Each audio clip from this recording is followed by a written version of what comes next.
सुरुवातीला नागपूरला बरं वाटलं, परंतु नंतर जे ढगात हेलिकॉप्टर शिरलं, इकडं बघतोय ढग तिकडं बघतोय ढग, आणि आमचे देवेंद्र फडणवीस निवांत गप्पा मारत बसले.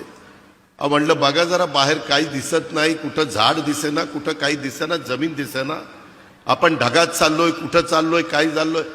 म्हणले काही काळजी करू नका. माझे आत्तापर्यंत 6 ॲक्सिडेंट झालेले आहेत, आणि मी ज्यावेळेस हेलिकॉप्टरमध्ये विमानात असतो त्यावेळेस ॲक्सिडेंट झाला तरी मला काही होत नाही, त्याच्यावर तुम्हालाही काही होणार नाही.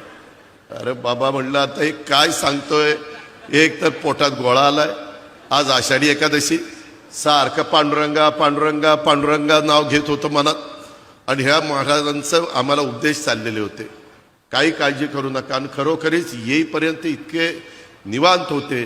ते म्हणले मला ह्याचा अनुभव आहे, माझे अनेक ॲक्सिडेंट झालेले आहेत, परंतु माझ्या कुठं नखाला देखील धक्का लागला नाही.